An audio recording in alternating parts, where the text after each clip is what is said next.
धार्मिक विचार कि ऋषिवर श्रीमद् भागवत सुनो नियम अनुसार। सूत जी महाराज ने बताया, सौनक जी का प्रेम देखा, प्रश्न सुना तो बताने लगते हैं कि देखो, अगर इस कलयुग में मनुष्य का उद्धार हो सकता है, कल्याण हो सकता है, तो साधन मात्र एक ही है। क्या? श्रीमद् भागवत की कथा। ऐसी अमर कथा है जिसको सुन लेने से बड़े से बड़े पापी का भगवान उद्धार कर देते हैं, कल्याण हो जाता है। एक बार जिसने भी कथा का रसपान मन से कर लिया, उसका उद्धार हो जाता है। सूत जी महाराज बताने लगे कि देखो, हम आपको बता रहे हैं, जिस समय श्री सुखदेव जी महाराज परीक्षित जी को, जब परीक्षित जी को श्राप लगा था, तो सुखदेव जी महाराज गंगा के किनारे बैठ करके कथा सुना रहे थे। और जब कथा सुनाने लगे तो उसी क्षण स्वर्गलोक के सभी देवता इतने चतुर, स्वर्गलोक से अमृत कलश लेकर के प्रकट हो गए और कहने लगे, हे सुखदेव महाराज, हे सुखदेव जी महाराज, मेरा प्रणाम किया और कहा कि मेरी एक इच्छा है। सुखदेव जी पूछ लगे, क्या है बताओ। कहने लगे, प्रभु हमारा तो एक ही हमारी इच्छा है कि मैं चाहता हूँ कि जो मैं स्वर्ग लोक से अमृत का कलश लेकर के आया हूँ, तो मैं चाहता हूँ ये अमृत कलश आप परीक्षित जी को दे दे, और जो ये भगवता अमृत आप परीक्षित जी को पान कराने जा रहे हैं, ये हमको दे दीजिए। सुखदेव जी समझने गए कि देखो कितने चतुर हैं। अरे इसी अमृत के लिए देवता और दैत्यों में कितना बड़ा युद्ध हुआ था। जब समुद्र मंथन हुआ, एक दूसरे को मरने और मारने पर उतारू हो गए। देखो आज तो बड़ी आसानी से लेकर के चले आए। कहते हैं ना भैया, जहां पर स्वार्थ होता है तो वहां पर चतुराई नहीं। वो इतने बड़े स्वार्थी बन जाते हैं कि हमारे पुरखों की भी अगर कोई भी वस्तु, अगर हमारी गाड़ी हुई रखी है, उसको भी निकाल लेंगे कि हमारा काम सिद्ध हो जाए। अमृत, स्वर्गलोक का अमृत कलश लेकर के देवता आ गए। सुखदेव जी महाराज कहने लगे कि देखो, विचार किया, सोचने लगे कि देखो ठीक है, मांग रहे हो, अच्छी बात है, लेकिन मैं दे तो देता, लेकिन ऐसे नहीं दूंगा। क्यों? क्योंकि अगर तुम श्रोता बन करके आते तो हम तुमको एक कथा जरूर सुनाते। तुम तो एक व्यापारी बन के आ गए, अदला बदली करने आ गए। अगर विनिमय करना ही था तो किसी बराबर की चीज में करते। और कहां तुम्हारा ये स्वर्गलोक का ये अमृत है और कहां हमारी ये भगवता अमृत। अरे जिसकी बराबरी संसार में कोई नहीं कर सकता है। ये तुम्हारी असंख्य मणियों के समान हमारी ये भगवता अमृत कथा, और तुम्हारा ये कहां कांच का टुकड़ा, एक कांच के टुकड़े से हमारी असंख्य मणियों के समान भगवती कथा का ये बराबरी करने चले आए। सुखदेव जी महाराज ने जोरदार फटकार लगाई, डांट लगाई, देवताओं को वहां से भगा दिया। देवता हिचकिचाए, दुखी हुए, सोचने लगे कि अब क्या करें। फिर से देवता कलश को लिया और चले गए। ब्रह्मा जी के पास पहुंचे, ब्रह्मा जी से कहने लगे, हे ब्रह्मा जी, ये सुखदेव जी को क्या हो गया है? देखो हम ये अमृत लेकर के स्वर्गलोक से गए थे कि जिसकी एक भी बूंद अगर किसी भी मृतक इंसान के मुख में चली जाए तो मरा हुआ इंसान जीवित हो जाता है। लेकिन इससे भी बड़ी वो भागवत की कथा है। ऐसा है क्या इस कथा में जो सुखदेव जी ने हम सबको डांट करके वहां से भगा दिया? ब्रह्मा जी ने कहा कि देखो अभी 7 दिवस बाकी है परीक्षित जी को मोक्ष दिलाने में, तो इसका परिणाम क्या ज्ञात होता है ये पता ही चल जाएगा। देवता नहीं माने, देवता बड़े चतुर हैं। देवता कहने लगे नहीं नहीं हम ऐसे नहीं मानेंगे, अब हमें इसकी तौल करना है। हम नाप तौल करेंगे तब समझेंगे कि है क्या ऐसा जो अमृत से भी बड़ा है, असंख्य मड़ियों के समान बताया है। देवता नहीं माने, तराजू मंगवाया। एक तराजू के एक पलड़े में समस्त ग्रंथें रखी गई और दूसरे पलड़े में श्रीमद् भागवत की कथा महापुराण रख दी गई। देवताओं ने जब तराजू को उठाया तो जिसमें समस्त ग्रंथें रखी हुई थी वो पलड़ा आसमान की ओर चला गया, और जिस पलड़े में श्रीमद् भागवत की कथा हमारी रखी थी वो पलड़ा पृथ्वी को छोड़ा है। बोलिए श्रीमद् भागवत महापुराण की जय हो। ऐसी महान हमारी श्रीमद् भागवत की कथा है, लेकिन फिर भी अपनी महिमा अपने मुख से नहीं बतलाई है। ऐसी महान हमारी, अब सोचो कि हम और आप अगर मन से कथा का नियम के साथ नियम अनुसार कथा को श्रवण करते हैं, भगवान कण कण में विराजमान है। हमारे पास देखने के लिए दृष्टि होनी चाहिए। हर कण कण में हमारे परमात्मा विराजमान है, बस हम देखें उनको कैसे। जैसे दूध में घी छुपा हुआ होता है तो उसमें कितनी मेहनत, कितने हमें संघर्ष करने होते हैं। उसको पकाना पड़ता है, तपाना पड़ता है, जमाना पड़ता है, उसको मथना पड़ता है, तब जाकर के फिर उसमें हम उसी में माखन है, घी है, दूध में जैसे ही मलाई सब छुपा हुआ है, उसी प्रकार से भगवान भी, हमारे परमात्मा भी हर कण कण में विराजमान है। बस हम उनको पाएं कैसे। और बड़ा सरल स्वभाव है प्रभु को प्राप्त करने का। प्रभु को पाना है तो बड़ा ही सरल, बहुत सुंदर तरीका है। प्रभु हमारे ठाकुर जी, हमारे भोले बाबा तो एक लोटा जल ही चढ़ा तो वो प्रसन्न हो जाते, इतने हमारे भोलेनाथ भोले वाले हैं।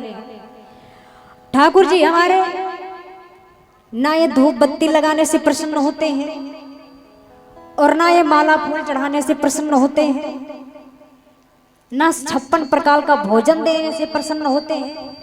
अगर ये प्रसन्न होते हैं तो वो है प्रेम। प्रेम प्रेम से हम भगवान को प्राप्त कर सकते हैं, अवश्य प्राप्त कर लेंगे। प्रेम, प्रभु को हमारे प्रेम चाहिए। अगर प्रेम नहीं है तो फिर कुछ नहीं है। निर्मल मन होना चाहिए हमारे प्रभु जी को पाने के लिए, शीतलता होनी चाहिए हमारे हृदय में। अगर मन हमारा निर्मल नहीं है, भक्तिमय नहीं है, तो फिर भगवान को प्राप्त नहीं कर सकते।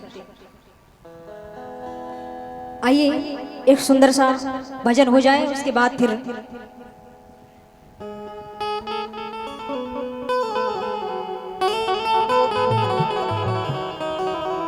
बोले शंकर भगवान की जय हो, बोले श्रीमद् भागवत महापुराण की जय हो।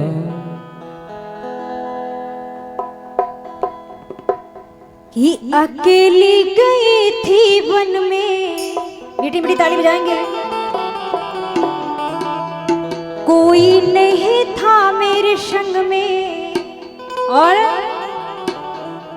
मोर पंख वाला मिल गया है, बांसुरी वाला मिल गया।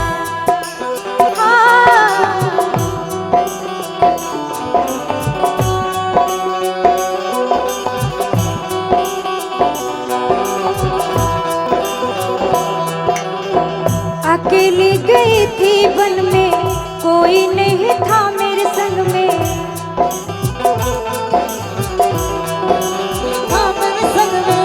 मोर पंख वाला मिल गया, बांसुरी वाला मिल गया। मोर पंख वाला मिल गया, जय हो, बांसुरी वाला मिल गया। क्या बात है, मीठी मीठी ताली बजाते हैं।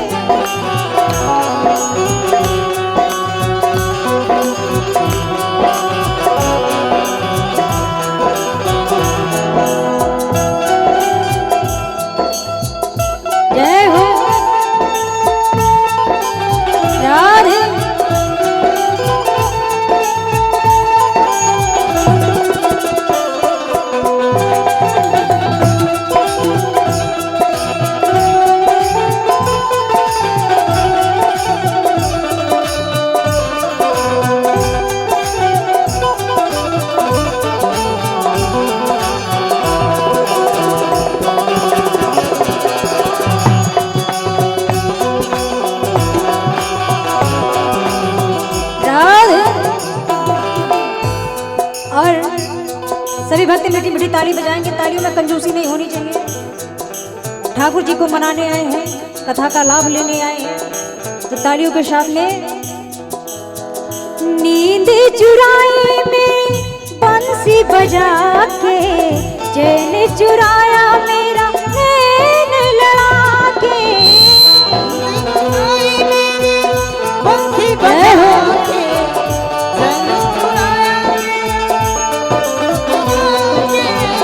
नींद चुराए मेरा बंसी बजा के, चैन चुराया मेरा नैन लड़ा के, नींद चुराए मेरे बंसी बजा के, चैन चुराया मेरा नैन लड़ा के। लगी आस मेरे मन में, गई थी मैं वृंदावन में, मोर पंख वाला मिल गया है, बांसुरी वाला मिल गया, हाँ, मोर पंख वाला मिल गया, बांसुरी वाला मिल गया। जय हो।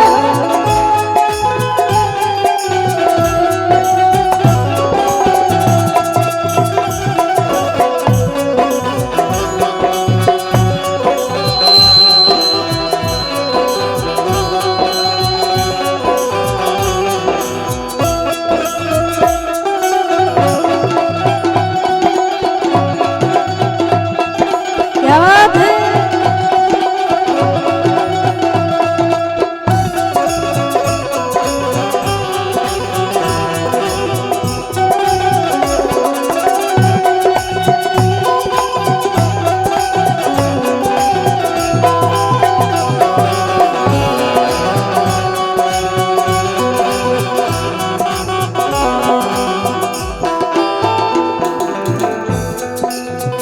उसी ने बुलाया, उसी ने रुलाया, ऐसा सलोना सा मेरे मन भाया। उसने बुलाया, ऐसा रोना सा मेरे मन को भाया।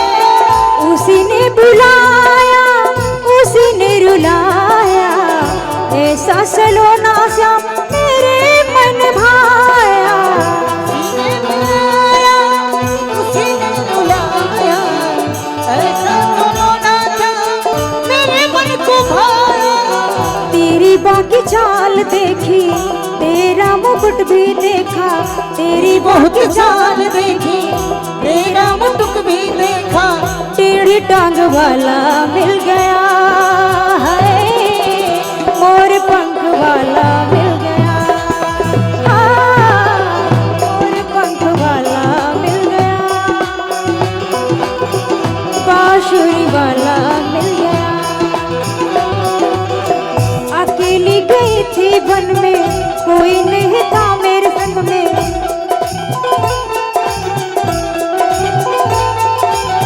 मोर पंख वाला मिल गया, बांसुरी वाला मिल गया, हाँ, मोर पंख वाला मिल गया, बांसुरी वाला मिल गया।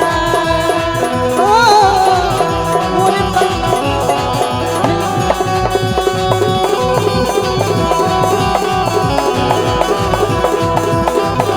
सभी मीठी मीठी ताली बजा दिए।